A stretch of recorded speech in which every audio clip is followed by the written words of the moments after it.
Cotonou et un peu partout au Bénin. C'est à cet instant précis que démarre cette émission Focus Santé. Il est souvent appelé mal silencieux parce qu'il se développe sans qu'on s'en rende réellement compte, sans qu'on s'en rende vraiment compte. L'insuffisance rénale, c'est une maladie qui s'attaque aux reins et les empêche de fonctionner bien sûr normalement, avec naturellement beaucoup de conséquences sur l'organisme. Que comprendre par insuffisance rénale, les facteurs de risque et les moyens de prévention? Pour répondre à ces questions, ces quelques questions, on a en notre compagnie donc la néphrologue Sandrine Loko du CNHU de Cotonou. Bonsoir docteur. Bonsoir madame Machida. Et elle n'est pas seule en studio. Mon deuxième invité, c'est bien sûr le secrétaire général de l'association Dialyse Vie, monsieur Edmond Amoussou. Bonsoir monsieur. Bonsoir Machida. Voilà, merci donc d'être venu pour toutes les informations que vous nous apporterez tout au long de cette émission. Et chers auditeurs, vous qui nous écoutez à la maison, vous le savez sans doute, vous avez la latitude de nous appeler sur cette émission déjà à partir de 15h30 au numéro que vous connaissez. Je vous les rappelle quand même, le 21 33 84 19 et le 65 00 24 24. Et sur ce dernier numéro, vous avez la possibilité de nous envoyer des messages sur WhatsApp. Donc c'est parti, vous pouvez déjà envoyer quelques préoccupations tout au long de cette émission. Mais pour le direct, c'est bien le 21 33 84 19 ou le 65 00 24 24. C'est à partir de 15h30. On remercie aussi de l'autre côté Ulysse Tietema qui assure la partie technique de cette émission. Voilà, le mal silencieux, c'est de ça qu'il est question aujourd'hui dans cette émission, l'insuffisance rénale. Mais avant d'en aborder, de donner plus de détails donc sur cette maladie, je me tourne vers vous, docteur Sandrine Loko. D'abord, dites-nous quelle est la fonction des reins dans l'organisme avant de parler de cette maladie en question. Tout d'abord, permettez-moi de vous remercier pour cette invitation. Je vous en prie. Le problème d'insuffisance rénale est un problème de santé publique dans le pays, en Afrique et même dans le monde. C'est pourquoi une journée mondiale du rein a été décrétée et est célébrée chaque année. Cette année, c'était le 12 mars. Oui, donc c'est en différé sur Océan FM. Oui, allez-y. Le 12 mars, on continue cette journée puisque c'est quand même un problème de santé publique. Quel est le rôle des reins dans l'organisme? Oui. Les reins ont plusieurs rôles. Tout d'abord, le rein est le filtre. Est le filtre de l'organisme. Le rein filtre le sang. Le rein filtre le sang des différents déchets qui proviennent du fonctionnement de l'organisme, de l'alimentation et des médicaments. Il produit l'urine, il régule la quantité d'eau, de sel minéraux dans l'organisme et il sécrète certains éléments comme la rénine qui est impliquée dans la régulation de la pression artérielle, l'érythropoïétine qui est impliquée dans la sécrétion de globules rouges. Il active la vitamine D qui intervient dans le maintien d'une structure osseuse. Donc autant de rôles que joue oui. cet organe capital pour l'organisme. Maintenant, on en vient à la question du jour, l'insuffisance rénale. L'insuffisance rénale est une altération du fonctionnement des reins qui ne filtre plus correctement le sang. Elle peut être aiguë quand c'est transitoire ou chronique quand les lésions rénales sont irréversibles sans possibilité de guérison. Voilà, là c'est la chronique et c'est ce qui nous réunit en fait dans ce studio, c'est l'insuffisance rénale chronique, puisque ça fait partie des cas les plus enregistrés. Vous nous confirmez, Madame Legault? Oui, tout à fait. D'accord. Et le problème avec l'insuffisance rénale en général, ce sont les symptômes qui sont tardivement perceptibles. Pour aborder cette question, je vais me retourner vers Monsieur Edmond Amoussou. Dites-nous un peu comment vous avez su que vous êtes atteint de ce mal. Oui, je crois que, comme l'a dit le médecin, c'est une maladie très silencieuse. Je ne savais pas que j'allais arriver à ce niveau. Il faut dire qu'au départ, j'avais l'hypertension artérielle. Ma tension montait. Bon. Jusqu'à combien comme ça? Les derniers chiffres qui m'ont amené au CNHU, ma tension était à 25. 25. J'ai été hospitalisé en catastrophe au CNHU. Voilà, c'est parti comme ça. Et on m'a dit, si la tension est à ce niveau, c'est que les reins ne fonctionnent pas. Ça a commencé, les bilans, et puis on m'a dit que les reins ne fonctionnent plus. Voilà. Donc c'est comme ça que vous avez appris que vous souffrez d'insuffisance rénale. Oui. Et par rapport à ces symptômes, voilà, il a témoigné tout à l'heure, docteur. Est-ce qu'il y a quand même des signes avant-coureurs, puisqu'on nous parle de signes perceptibles de manière tardive? Tout à fait. Le problème de la maladie rénale chronique, c'est que c'est une maladie silencieuse. Elle est silencieuse, pourquoi? Parce qu'elle évolue très lentement, parce que les reins ont une capacité d'adaptation.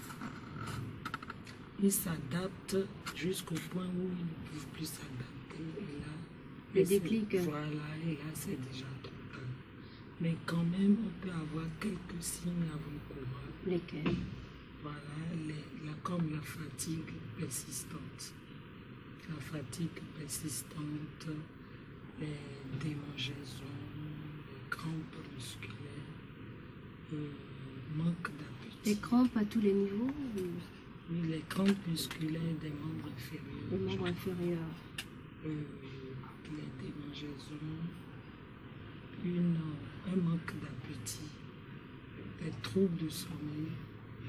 On peut avoir des gonflements des paupières, des pieds, de la cheville. Et quand on a ces signes-là, il est souhaitable de consulter. En même temps. Voilà, donc est-ce que de votre côté vous avez senti ces signes énoncés tout à l'heure par le médecin, M. Edmond Amoussou? Oui, il faut dire que, et tel qu'elle l'a dit, moi au départ j'avais les maux de tête. Et je prenais du paracétamol, ça se calmait, quelques minutes après ça revenait, ça persistait. Les maux de tête ont continué. Un jour, je me sentais très fatigué, je ne pouvais plus rien faire, très fatigué. La fatigue, telle qu'elle a dit, elle est devenue très très atroce chez moi. Et avant que je n'ai eu cette crise de tension, j'avais quelques-uns de ces signes-là, oui. Mais je n'avais pas de gonflement ni de crampes. Donc il y avait la fatigue, vous ressentiez je sentais la fatigue, un peu, je travaille un peu, je suis déjà fatigué, et puis voilà. Voilà, donc c'est dire qu'il y a quelques signes, mais c'est quand même plus ou moins tardif, c'est bien ça, parce que ça a mis des années avant. Je l'ai dit, donc, ça a mis des années pour se déclarer, parce que les reins s'adaptent jusqu'à un certain point, jusqu'à ce que leur capacité de filtration soit inférieure à 30%. Avant que les signes se déclarent. Mais la fatigue est l'un des tout premiers signes. Une fatigue Voilà, c'est une précurseur. Donc, la fatigue, mais quelle est la cause? On parle de cause ou bien de facteur de risque par rapport à cette maladie? Bon, il y a des facteurs de risque, comme l'hypertension artérielle. Donc, il n'y a pas de cause réelle. Si, bien sûr qu'il y a des causes. Oui, quelles sont les causes? Les causes sont multiples.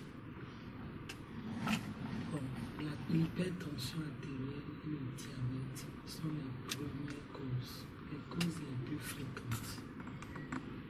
Donc, Il y a beaucoup oui. qui ne savent pas qu'ils sont hypertendus parce qu'ils ne se font jamais prendre l'attention.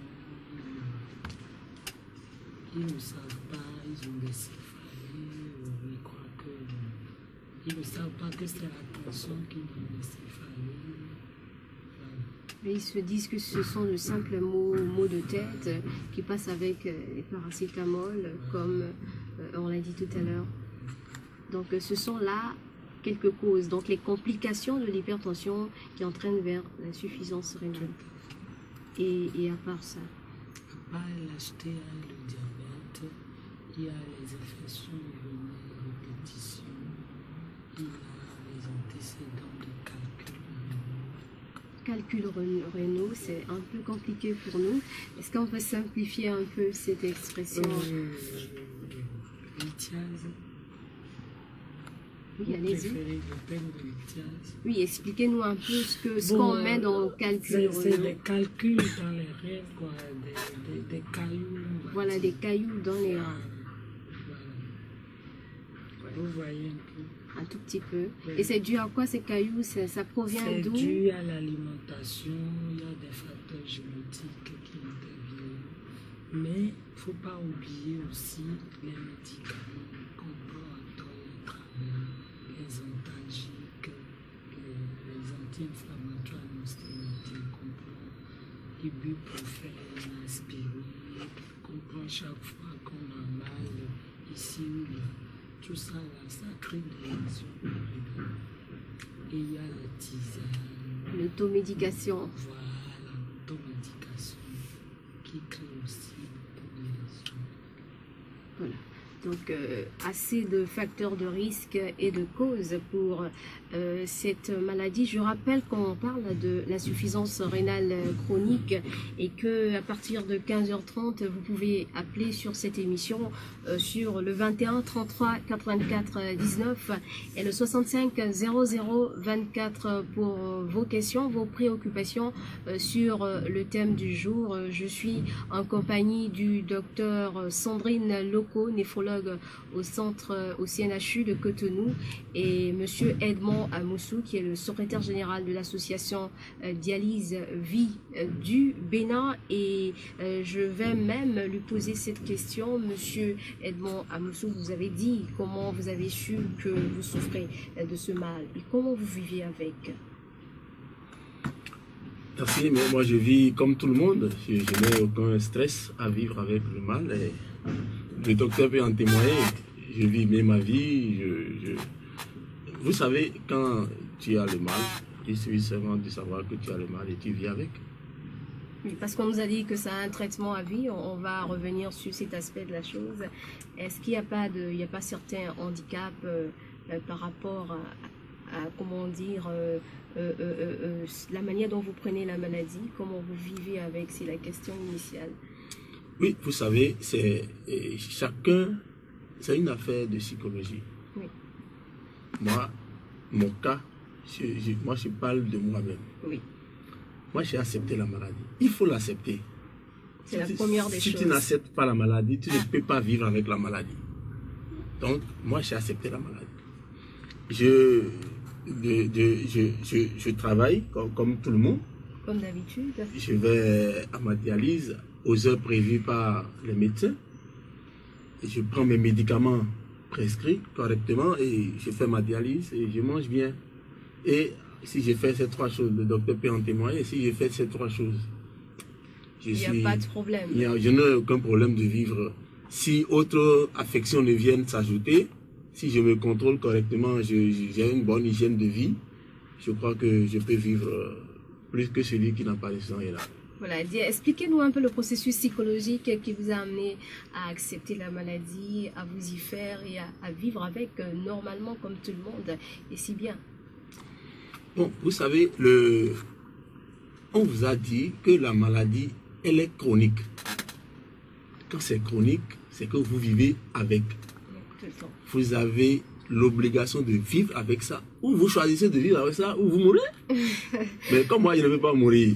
Je vis avec la maladie et je respecte les règles qui sont accolées à cette maladie et je vis bien.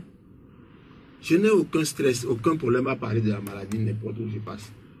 Au contraire, moi j'ai toujours dit à mes camarades qui sont dans le cas, la dialyse n'est pas une fatalité. Au moins, les dialysés savent déjà de quoi ils souffrent. Oui. Celui qui n'est pas dialysé, il ne sait rien de ce qu'il est. C'est la différence. Le dialysé, celui qui n'est pas dialysé, qui se balade, qui pense qu'il est en bonne santé. Oui, un malade qui s'ignore. Et s'ignore. Mais nous déjà, qui sommes déjà dans le mal, on sait déjà qu'on est dans le mal. Il faut s'adapter, il faut apprendre à vivre avec le truc et ne pas en faire un tabou, ne pas en faire un problème. Si tu en fais un problème, tu vas penser à ça et tu vas laisser l'idéal de côté. Il faut pas du tout. Moi, je n'y ai pas du tout pensé. C'est vrai qu'au début, ça m'a fait... J'ai eu un choc. Lorsqu'on m'a dit, vous êtes... Je reprends l'expression d'un médecin qui m'a dit, vous êtes sur l'autoroute de la mort.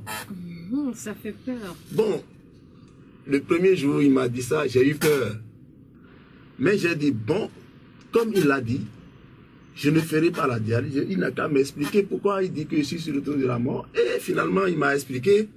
J'ai dit ceci parce que la dialyse, si vous ne faites pas la dialyse à votre étape, c'est que vous mourrez. C'est pourquoi il a dit ça. Donc, acceptez, mes chers morceaux, de faire la dialyse. Et là, à partir de cet instant, vous allez vous retrouver vos facultés et puis vivre normalement comme les autres. La contrainte que nous avons en tant qu'étudiants rénal chronique, c'est que nous avons une présence physique 2 fois ou 3 fois par semaine à l'hôpital. Au CNHU de Cotonou. Ça dépend du centre où vous êtes traité. D'accord. Où vous êtes obligatoirement attendu 2 ou 3 fois par semaine. C'est la contrainte. Si tu t'organises bien, tu peux même voyager avec ta maladie, il n'y a aucun problème. Suffisamment de prendre contact avec le centre où tu vas, le pays où tu vas, s'il y a un centre de dialyse là-bas, tu t'organises, tu dialyses là-bas et puis c'est pas compliqué.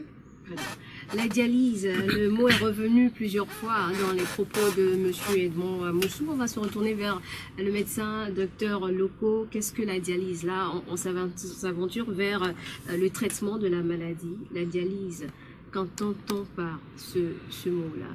La dialyse, c'est une filtration du sang par une membrane synthétique ou naturelle. En fait, normalement, c'est le rein qui sert de filtre. Et quand le rein ne fonctionne plus, on se tourne vers une membrane synthétique pour le faire. C'est ça la dialyse. Et comment ça se fait? C'est plein de machines branchées. Bon, c'est un générateur de dialyse. On utilise une membrane synthétique qu'on appelle rein artificiel. Le sang est pompé et circule à travers la membrane. Et il y a une solution qu'on appelle dialyseur qui est dépourvue des solutés qu'on peut éliminer du sang. Et il y a des échanges qui se font entre le sang et la solution de dialyseur par phénomène de diffusion. Et ça se fait pendant... Oui. Et il y a aussi les selles d'eau qui est éliminée du sang. On appelle ça l'ultrafiltration. Donc en fait, il y a 2 entités. Il y a l'épuration et l'ultrafiltration, c'est-à-dire l'élimination de l'excès d'eau. Élimination de l'excès d'eau. Et ça se fait pendant combien de temps? En général, ça se fait pendant 4 heures de temps. On fait 3 séances de 4 heures par semaine. Et quand par exemple, une personne qui vient de découvrir qu'elle souffre de l'insuffisance rénale chronique, comment ça se passe? En fait, l'insuffisance rénale chronique plusieurs stades d'évolution. Oui. 5 stades d'évolution. Et c'est au stade terminal qu'on propose la dialyse. Avant le stade terminal, les reins ont encore une capacité de filtration qui permet aux malades de vivre presque longtemps. Donc, on le met en observation, c'est ça, en On le attendant? met en observation, on le met sous traitement médical.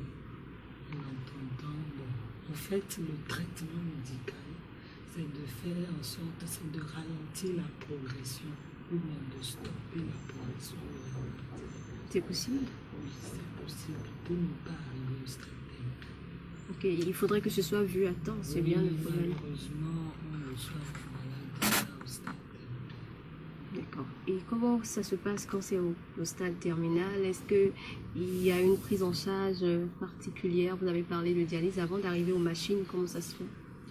Au stade terminal, la solution, c'est la dialyse ou la greffe rénale. La greffe Oui. au Bénin, ça se fait Mais ici? ça ne se fait pas, mais ça se fait ailleurs. Et nous sommes dans le monde toujours. Yes, c'est fait. Donc, oui. Et le choix revient au patient ou bien c'est vous? Comment ça se fait? En fait, le choix, en fait, il n'y a pas de choix. C'est selon le stade. Il y a la dialyse. Oui. Maintenant, quand on a la possibilité d'aller se faire greffer, on peut aller aussi. D'accord. Mais en fait, il n'y a pas de choix, quoi. C'est dialyse ou greffe.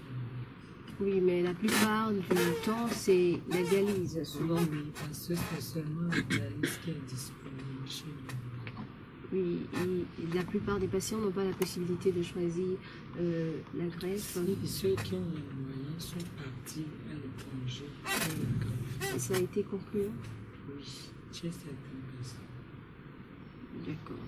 Et la dialyse, avant, quand on découvre, on se dit, bon là, c'est dialyse ou greffe, qu'est-ce qui se passe? Il y a une prise en charge psychologique d'abord, et comment le patient est admis? En fait, il faut une prise en charge psychologique.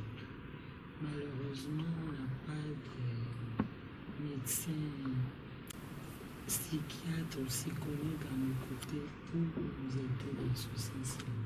Parce que c'est un diagnostic et c'est un traitement. Donc, il faut absolument une prise en charge psychologique. Vous avez parlé de traitement lourd. Comment est-ce que le dialysé il a payé quelque chose? Est-ce que c'est une prise en charge gratuite? Comment ça se passe? En fait, il y a une prise en charge de l'État. La prise en charge de l'État est valable à partir du 3e mois de traitement. En fait, l'État prend en charge les dialysés chroniques. C'est-à-dire les 3 premiers mois de dialyse ne sont pas pris en charge par l'État. Donc la condition pour être prise en charge, c'est qu'il faut assurer. Il n'y a pas de conditions, il faut être bénévole. C'est tout. Oui. C'est la seule condition. Oui. Et après, assurer ces 3 mois de prise en charge, le début.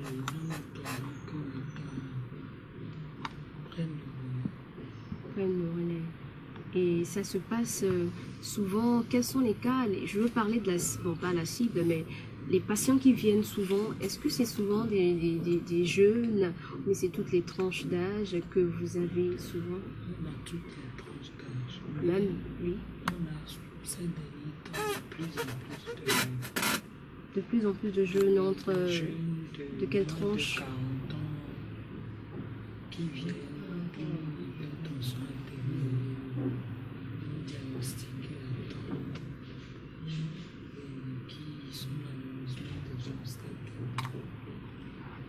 Et là, c'est la prise en charge Il y qui a aussi s'ensuit. les diabétiques qui n'ont jamais été vus par une néphrologue, qui malheureusement ont une néphropathie diabétique déjà au stade terminal.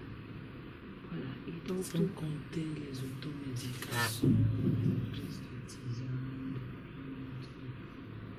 qui créent des lésions irréversibles. Et on va parler chiffres maintenant. Quelles sont les statistiques à votre niveau? Combien de cas avez-vous reçus? Actuellement, au centre de dialyse du CNHU, on a 191 dialysés. 191 dialysés. Et on reçoit des nouveaux cas toutes les semaines, une dizaine de cas de maladies. Toutes les semaines? Pas tous au stade terminal, mais chaque semaine, on a 2-3 insuffisances rénales chroniques.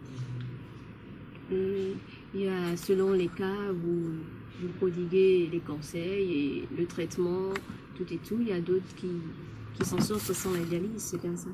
Oui, quand on n'est pas au stade terminal, on ne s'en sort pas sans la dialyse. Mais au stade terminal, c'est la dialyse. Voilà. Et est-ce que c'est seulement au CNHU? La question était revenue un peu plus tôt. Est-ce que quels sont les centres où les dialysés, les patients sont pris en charge? Il y a 4 centres de dialyse au Bénin, un centre à Parakou et 3 centres à Cotonou, dont le centre du CNHU. Donc il y a 2 centres Privés. il y a 2 centres publics et 2 centres privés. Les centres publics, c'est le centre du CNHU, le centre du Parakou. Et les centres privés, c'est Unidial et Frandine. Et dans ces centres, ce sont les mêmes conditions? Oui, Les ce centres sont- privés, Oui, ce sont les mêmes conditions. les mêmes conditions, la prise en charge est gratuite après les 3 mois ou bien il y a une différence? C'est ça. La même chose que dans les centres. L'État prend en charge aussi les patients qui sont dans les centres. Ok, vous avez parlé de Parakou et de Cotonou. Et les autres départements? Il n'y a pas de centre de dialyse, malheureusement. Et comment ils s'arrangent, les Il y a patients des de patients notre... qui viennent d'Abomey pour faire les dialyses, qui viennent d'Abomey, malheureusement. On n'a pas le centre. On espère que d'ici là, ça sera décentralisé et qu'il y aurait des centres un peu partout. Mais quelles sont les difficultés dans cette prise en charge que vous rencontrez en tant que médecin? Bon, les difficultés actuellement, c'est qu'il y a des patients qui ont Oui, besoin allez-y. de dialyse qui n'ont pas la place. Parce qu'on n'a que 18 générateurs de dialyse fonctionnels au CNHU, Oui. ou 190 unités. Les générateurs travaillent 24 heures sur 24, du lundi au dimanche matin. Il y a seulement le lundi de dimanche pour assurer les places. Donc ce sont là quelques difficultés que vous avez bien voulu, dont vous avez bien voulu nous faire cas. On va dire, je me rappelle encore, hein, je ne cesserai jamais de le faire. On est sur Focus Santé et on parle d'insuffisance rénale chronique. Il est actuellement 15h30 et déjà vous pouvez appeler pour vos préoccupations concernant donc le thème de cette émission. C'est bien sûr le 21 33 84 19 et le 65 00 24 24. Nous attendons aussi vos messages via WhatsApp, à part Madame Loco Sandrine qui est à nos côtés. Il y a également Monsieur Edmond Amoussou qui nous parle de la maladie également. Vous nous avez dit que vous le prenez, sinon vous la prenez comme elle est et vous vivez avec, vous vous adaptez parce que tout est question d'adaptation. Et vos proches, comment ils appréhendent, comment ils perçoivent, on va dire, la situation? Oui, mais Rachida, si vous me voyez, si vous savez que je suis dialysé. Non, Ça ne fait pas absolument de savoir. pas. Donc, Oui. au fait, je dirais que si je ne dis pas à quelqu'un que je suis dialysé, il ne sera pas. Donc, mes proches me soutiennent. Et c'est seulement au dehors que j'ai des problèmes. À la maison, on sait ce que je dois manger, ce que je ne dois pas manger. Mais au dehors, je suis exposé et tu ne peux pas ne pas manger dehors. Donc, c'est au dehors que j'ai un petit problème d'alimentation. En dehors de ça, à la maison, ma femme sait ce que je dois manger, elle sait ce que je ne dois pas manger et elle sait où passer pour moi. Donc, mes enfants savent aussi, il n'y a aucun problème. en matière de proches, je n'ai pas de plan avec mes proches. Ils savent comment me prendre. Bon, même dans ma société là où je travaille. Oui, vous allez nous permettre de prendre un auditeur en ligne. Oui, bonsoir monsieur. Oui, bonsoir.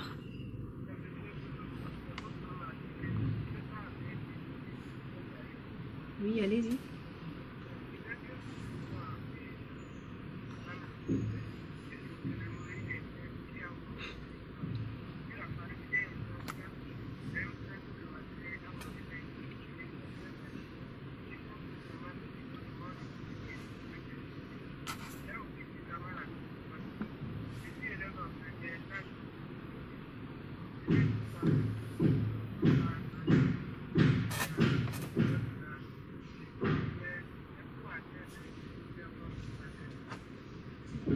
D'accord. Suivez l'émission jusqu'à la fin. Ou bien vous appelez la fin, oui, vous appelez à la fin et là, on va prendre vos coordonnées et voir comment faire. Merci d'être... Oui.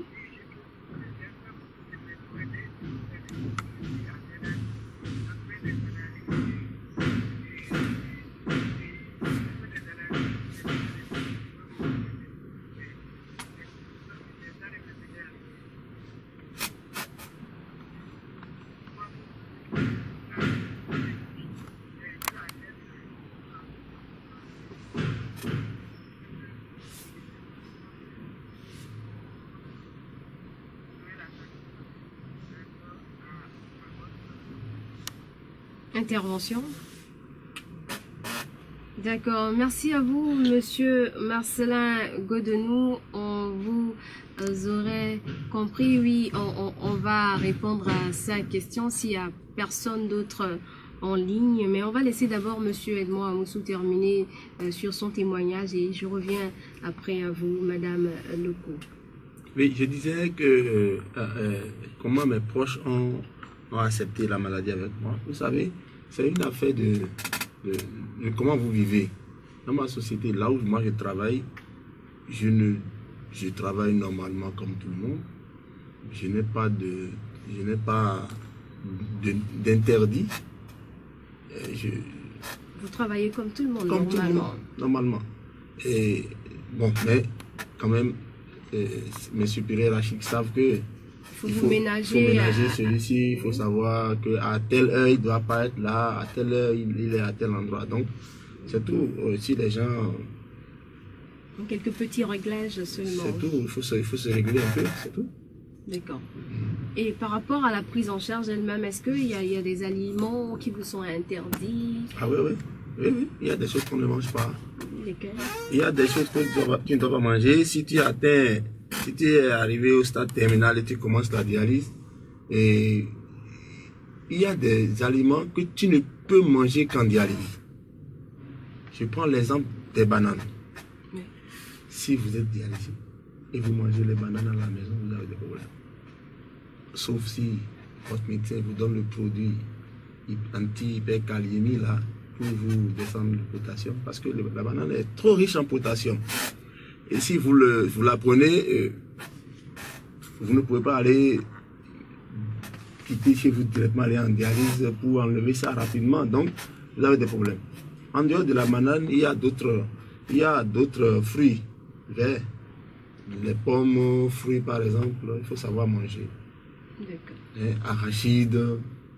La sauce d'arachide, moi, je n'en prends pas. Quel que soit le cas, à la maison comme au dehors. D'abord, si je prends, je suis gêné. Ça me donne je rate la gorge tout le temps, donc je sais que j'ai mangé un interdit. Voilà. Donc je ne mange pas la sauce d'arachide. Il y a des interdits comme pour tout le monde, hein, parce que même quand on est apparemment bien portant, on ne peut pas se permettre de tout manger. Voilà. Donc c'est pareil aussi de votre côté. Non, il y a des interdits quand même, mais c'est une affaire de réglage. Il faut savoir les manger. Moi, en dialyse, je mange de la banane. Je mange tous mes interdits. Jamais manger en dialyse. Ok, c'est plus facile en dialyse, c'est ça? Puisque tu es en dialyse, ça sort au fur et à mesure que tu manges. Donc, voilà. Tu peux éliminer ça automatiquement dès que tu as pris. Mais si tu finis la dialyse, arrête. Sinon, c'est pas bon. Voilà, ok. On va revenir sur cette préoccupation de Monsieur Marcelin Godonou. Vous l'avez entendu, il a 18 ans et il a exposé certaines préoccupations. Moi, je lui demanderais de passer nous voir aussi une chose, une consultation. Tout. Tout simplement. Parce qu'on ne peut pas faire de consultation en direct ou bien à distance. Il faudrait qu'il vienne pour que vous puissiez l'examiner de plus près. Voilà, donc Monsieur Godonou, vous avez entendu le CNHU, le service dialyse, c'est pas perdu. Quand vous entrez dans ce centre-là, vous aurez droit donc à ce dont vous avez besoin. Madame Loco et ses collègues, puisque c'est toute une équipe là-bas. Et ils sont là, ils vous accueilleront, j'en suis sûre, les bras ouverts. Et donc, allez-y et posez toutes vos préoccupations. Mais si vous tenez à laisser ou bien avoir des coordonnées, vous appelez à la fin de l'émission. Et là, on se fera le plaisir de vous laisser les contacts de ceux que vous devrez joindre par rapport à ce que vous avez posé comme question. Et bien, la suite de cette émission va s'intéresser à la prévention, aux méthodes préventives, docteurs locaux. Qu'est-ce qu'il faut faire? Puisque M. Edmond Amoussou l'a dit tout à l'heure, c'est pas une fatalité, on peut l'éviter. Quel est le comportement, quels sont les comportements qu'il faut éviter pour ne pas tomber dans ce piège? Ok. Alors, il y a des mesures préventives, effectivement. La première chose, c'est qu'il faut se faire prendre régulièrement sa tension. Régulièrement, c'est-à-dire à quel intervalle, à quelle fréquence? Bon, quand vous avez des états tendus dans votre famille, ça doit être au moins une fois. Maintenant, quand vous n'avez pas des gens qui souffrent déjà... Donc il faut chercher tout ça, hein? Ben, Dans la famille restreinte ou bien élargie? restreinte. Restreinte. Enfin, dans les descendants et ascendants. Oui. Parce que quand on a un membre de la famille qui souffre de tension artérielle, il faut faire attention à soi. De la même façon qu'on a un diabétique dans la famille, il faut vérifier régulièrement sa glycémie. Il faut avoir une activité physique régulière pour ne pas tomber dans le surpoids et l'obésité. Donc il faut faire le sport le samedi, c'est ça? Ou bien le dimanche, ou bien marcher chaque jour? Marcher Parce qu'on a 30 dû... minutes Oui, de marche 30 minutes de marche par jour. Il faut soigner rapidement la tension pour éviter l'automédication. On a déjà dit ça. Donc quand on a un petit mal de tête, on a... Il faut savoir que les médicaments qu'on donne à chaque fois Oui. sont aussi pour... Donc pour un mal de tête, on va consulter, c'est ce que vous voulez Non, dire? ce n'est pas ça. Un mal de tête 3 fois dans l'année, c'est rien du tout. Mais un mal de tête Récurrent. Voilà. Il faut faire attention. Et à part ça, il y a aussi la bonne tisane au bord de la rue. Il y a des gens qui sont abonnés, qu'est-ce que vous leur dites? Est-ce qu'ils peuvent faire s'en passer? Je leur conseille de s'en passer. Parce que c'est dangereux, c'est très dangereux. Mais c'est quand même c'est traditionnel, c'est peut-être dans les habitudes et c'est dans les Il faut habitudes. faire attention. Attention à Il faut quoi? faire attention parce que ça crée des lésions. Et puis les tisanes qu'on prend, on ne sait pas tout ce qu'il y a dedans. Il faut faire très attention. C'est une question de dosage surtout. C'est pas une question de dosage parce que on n'a pas forcément effet dose d'épreuve. C'est-à-dire C'est-à-dire qu'il y a des molécules où ça ne dépend pas de la quantité que vous prenez. Dès que vous prenez une petite quantité, ça a une réaction attaquée. Et les lésions continuent d'elles-mêmes. Dès qu'il y a une petite lésion, il y a une cascade qui se déclenche. et ça peut entraîner des complications. Et pour ceux qui, bon, avec une petite fièvre, on va ramasser, bon, acheter quelques racines au marché et avec du citron, vous déconseillez ça? On a reçu des malades en insuffisance rénale terminale à cause de ça. Parce que ça crée dans les parfois c'est des lésions aiguës, parfois c'est des lésions chroniques. Ça peut donner des cas d'insuffisance rénale aiguë, comme ça donne des cas d'insuffisance rénale chronique. D'accord. Ça, c'est sur le plan comportemental et c'est pareil hein, pour les comprimés, il faudrait aussi s'en méfier. Oui, même les comprimés qu'on prend, qu'on achète en pharmacie. Il ne faut pas les comprimés qu'on achète ensuite. Oui, par rapport à ça, il faudrait qu'il y ait nécessairement une ordonnance ou bien comment, qu'est-ce qu'il faut? Il y a des médicaments qui peuvent se lancer en ordonnance. Maintenant, le problème, c'est que quand on les prend trop souvent, comme le paracétamol, les diclofénac, les anti-inflammatoires, le comportent. Et pour calmer certaines douleurs aussi. Il faut faire attention, il faut savoir que ça crée des lésions. Donc il faut prendre. Qui peut, Oui. à long terme, conduire en dialyse.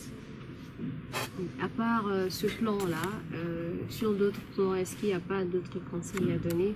Par exemple, l'alimentation, est-ce que... Il faut éviter l'alcool, la drogue, Le sel, beaucoup de sel aussi. Oui, le sel. du sel dans notre cuisine ici. Il faut diminuer considérablement le sel dans les repas. Surtout le sel à table. Il faut éviter ça surtout. Voilà, donc conseil de quelqu'un de bien avertir et appuyé par le docteur locaux, le sel. Malgré l'importance que ça joue dans la cuisine en Afrique ici. On ne dit pas qu'il faut manger du sel. Oui. Il faut manger du sel. C'est important pour le fonctionnement de l'organisme. Il ne faut pas manger du sel. D'accord. Il faut rester dans le juste milieu. Pour ceux qui pensent que le sel ne suffit pas, hein, il faut en rajouter à table. Attention. Il faut faire attention. Et à part le sel, Pas le sel, il y a tout ce qui est gras. Il faut éviter les aliments trop riches en graisse. l'huile, tout et tout. Les sauces trop grasses. Il faut les éviter. Donc mettre une croix là-dessus, en tout cas diminuer, mais pas mettre une croix là-dessus, parce que ça serait un peu difficile, donc progressivement peut-être, et pour s'adapter donc au réglage, hein, il faut régler tout, parce que l'alimentation, ça fait partie des éléments les plus importants en ce qui concerne donc le fonctionnement de notre organisme. On est presque à la fin de cette émission, mais on ne va pas partir sans parler de ces conseils-là avec Monsieur Edmond Amoussou. C'est vrai que vous avez donné quelques astuces tout à l'heure, mais vous qui vivez avec cette maladie actuellement, qu'est-ce que vous avez à dire aux autres qui vous écoutent actuellement et qui ne savent pas qu'ils sont peut-être insuffisants rénaux ou qui ne le sont pas, mais qui certainement, comme tout le monde, n'aimeraient pas tomber dans ce piège. Parce que vous voyez mieux maintenant les choses par rapport à ceux qui s'ignorent ou ceux qui ne sont pas dans ce cas. Oui, moi je vais d'abord dire à mes camarades dialysés Oui. de ne pas se laisser abattre par la maladie, de ne pas penser que c'est la fin. Ils ont encore de l'avenir devant eux. Deuxième chose, c'est qu'ils n'ont qu'à respecter les consignes des médecins. Ils n'ont qu'à venir à leur dialyse et surveiller que leur dialyse soit bien faite. Surtout ça. Et manger sain et bien. Ils n'ont qu'à manger sain et bien. Ils n'ont qu'à prendre correctement leurs médicaments. Ces trois choses, dialysés, vous allez vivre longtemps. Surveillez aussi son bras de fistule. Si vous avez une fistule au bras, évitez d'aller à faire un choc avec ce bras-là qui va vous créer des problèmes. Évitez. Si vous avez un cathéter au cou ou au pied, éviter que de l'eau rentre dedans et qu'il y ait des problèmes après. C'est des sources d'infection, ça. Si vous veillez sur ces choses-là, dialysez, vous allez vivre longtemps. Pour mes amis, les amis auditeurs qui ne sont pas dans ce cas, je leur dirais, le docteur a déjà tout dit. Il faut surveiller votre alimentation. Ne mangez pas à volo. Mangez ce qui est nécessaire. Ne mangez pas pour manger. Je suis allé à une cérémonie, il y a la viande de porc beaucoup, je m'en raffole, je prends beaucoup de vin. Non. Le manger, c'est en quantité toute petite et bien. Mangez bien. Deuxièmement, ne prenez pas des médicaments en désordre. Parce que ce qui a guéri le maux de tête pour l'autre peut vous créer l'insomnie, vous qui avez pris ça. Donc, ça ne peut pas régler les mêmes problèmes à vous deux. Donc, évitez surtout l'automédication et consultez votre médecin, ça ne coûte rien. Demandez-lui conseil. Docteur, j'ai les maux de tête, qu'est-ce que je fais? S'il a besoin de vous voir avant de vous dire, prenez ceci, c'est lui qui connaît votre santé, il pourra vous dire, faites ceci, faites cela. Évitez de prendre les médicaments, surtout sans l'avis du médecin. Et je crois qu'avec ça, en dehors des conseils de sport, moi j'ai fait le sport. J'ai fait le sport, comme tout le monde, mais je veille toujours sur mon bras. C'est tout. C'est le bras, on va dire, c'est par là que la dialyse se fait. Je crois, le docteur. Ça, vous avez tellement insisté sur lui, ce bras. En fait, pour faire la dialyse, il faut avoir un bon débit de sang. Et pour avoir un bon débit, il faut faire une fistule artérielle.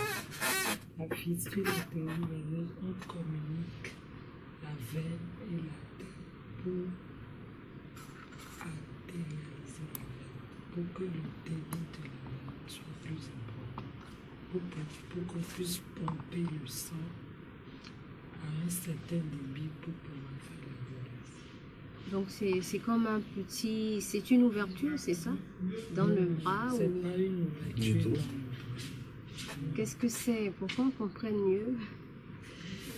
C'est ce que je viens de dire, c'est-à-dire parce que fistule, voilà. entre la terre et la veine, c'est sous la peau. C'est sous la peau. Ce qu'on voit, c'est qu'on voit une veine dilatée. On voit que la veine est dilatée. C'est tout ce qu'on voit. C'est pas une ouverture. Voilà, donc c'est pas visible. C'est juste en dessous de la peau. Voilà, on a compris. Et avant de partir, parce qu'il y a Ulysse qui me fait de grands signes là, que c'est presque l'heure de s'en aller de ce studio, mais on va vous laisser placer votre mot de la fin, docteur Sandrine Loko. Tout ce que j'ai à dire, c'est de faire attention. J'espère que vous avez bien écouté les conseils qu'on vous donne. Si vous avez un souci, n'hésitez pas à consulter rapidement votre médecin. Voilà, clair et simple comme message. Je vais également me retourner vers M. Edmond Amoussou. C'est vrai que vous avez donné des conseils de tout à l'heure, mais votre mot de la fin avant qu'on s'en aille. Mais vraiment, merci Rachida de nous inviter sur ce plateau. Je crois que de pareilles émissions, nous en avons besoin pour informer plus la population. Parce que le docteur a dit tout à l'heure, des cas, ils en reçoivent toutes les semaines. Et il n'y a pas de place pour que cela soit dialysé. Donc, je souhaite que les auditeurs, la population soient sensibilisés beaucoup dans ce sens. Qu'on multiplie les séances d'IEC de sensibilisation pour que d'autres personnes ne tombent pas dans ce cas. Parce que on ne sait jamais, mais ce n'est pas du tout bon de venir là. On ne le souhaite pas.